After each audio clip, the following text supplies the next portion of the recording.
नमस्कार साथियों, आप सबका हमारे YouTube चैनल में हार्दिक स्वागत है। आज अपन डिस्कस करेंगे कंटूरिंग के बारे में कि कंटूरिंग क्या होती है, उसकी क्या प्रॉपर्टीज होती है, कहाँ अपन उनको यूज करते हैं।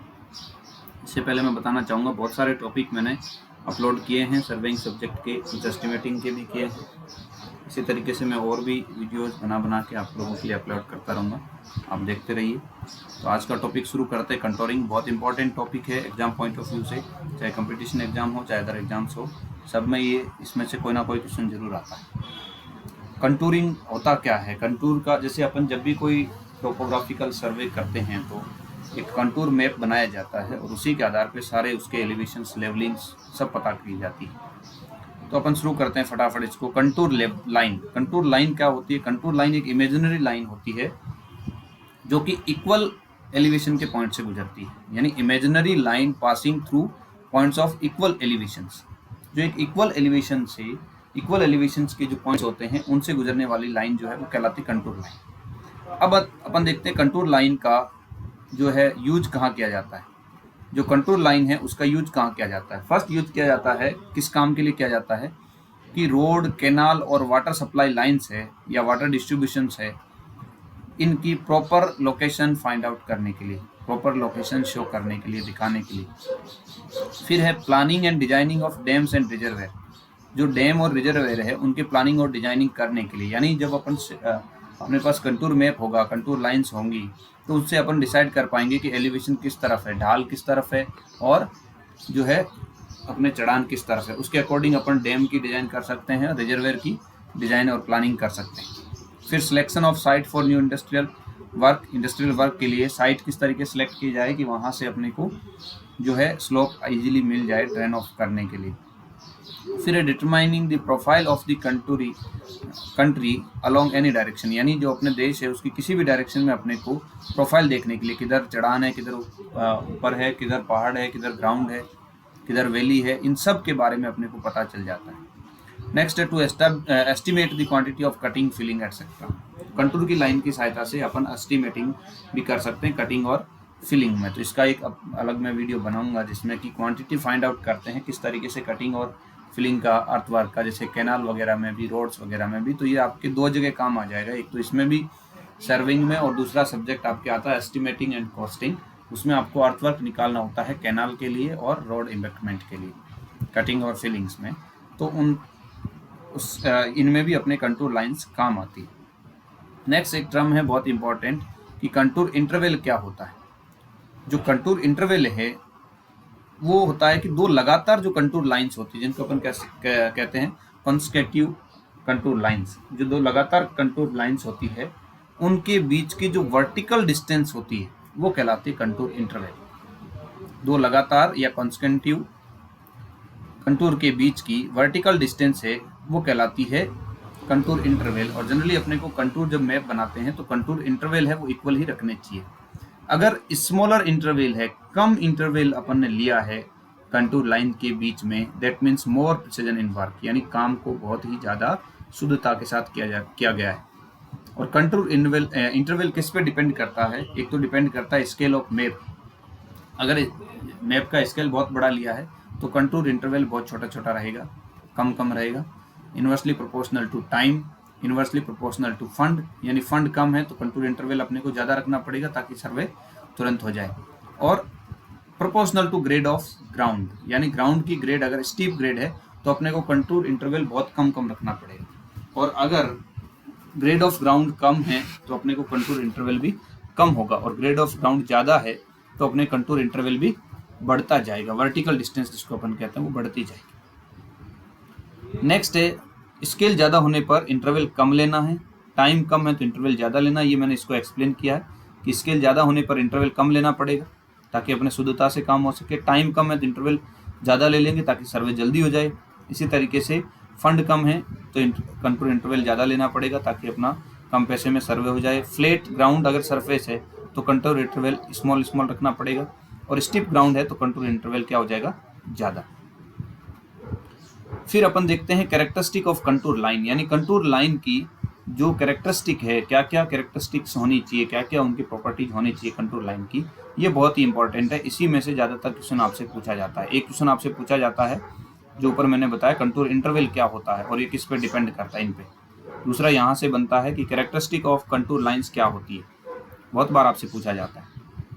To contour lines don't intersect each other except in case of an overhanging clip और a cave penetrating A hill side. अब इसमें यहाँ इंपॉर्टेंट चीज़ है, इसी से क्वेश्चन पूछा जाता है।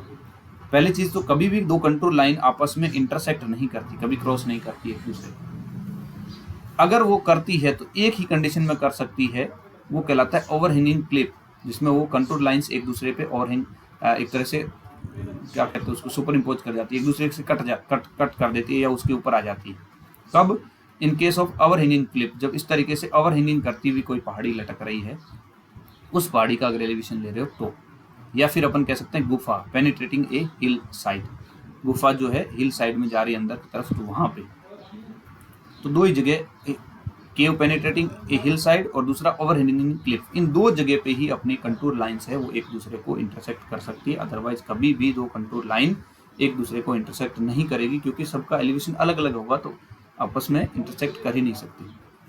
फिर है equally spaced contour represent a uniform slope. अगर कंटूर के बीच में स्पेस बराबर है तो इसका मतलब वो जो ग्राउंड है वो क्या है, एकदम यूनिफॉर्म स्लोप का, एक जैसा स्लोप अपने चल रहा है, कहीं कम ज़्यादा नहीं हो रहा है। कम ज़्यादा होने का मतलब उनकी स्पेसिंग जो है कंटूर्स की वो इक्वल नहीं रहेगी। फिर है a set of close contours with higher value inside, यानी अगर जैसे ऐसे कंटूर्स है गोल गोल, कंटूर लाइंस हमेशा पूरा सर्किल बनाएगी, हो सकता है आपके मैप में नहीं बन रहा हो, लेकिन कहीं ना कहीं जाके वो पूरा सर्किल कंप्लीट करेगी।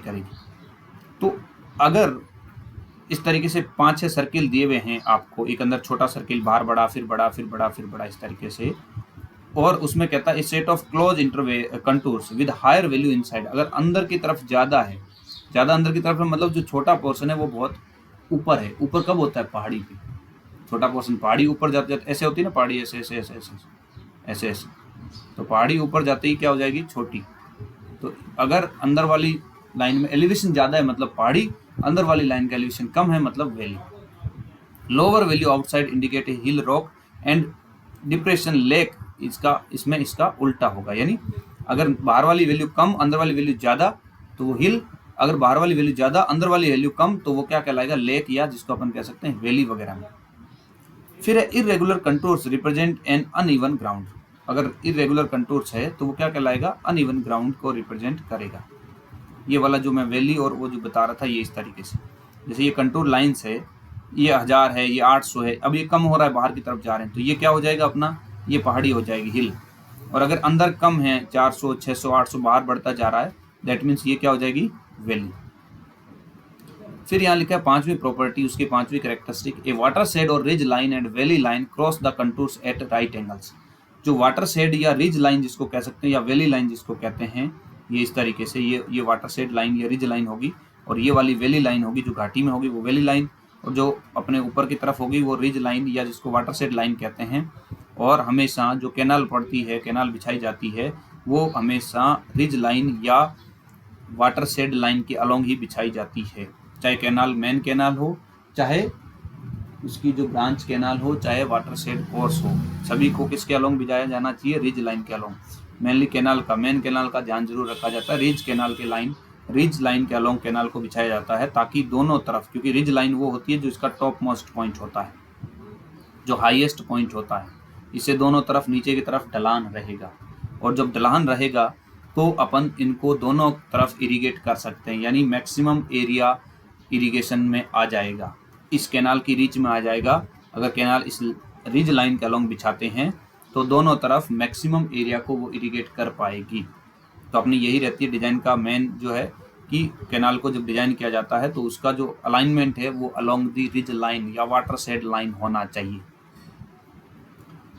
ठीक है, तो ये अपने था, ये मैंने लिखा है यहाँ वाटर शेड और ridge line, line joining the highest point of A series of hills.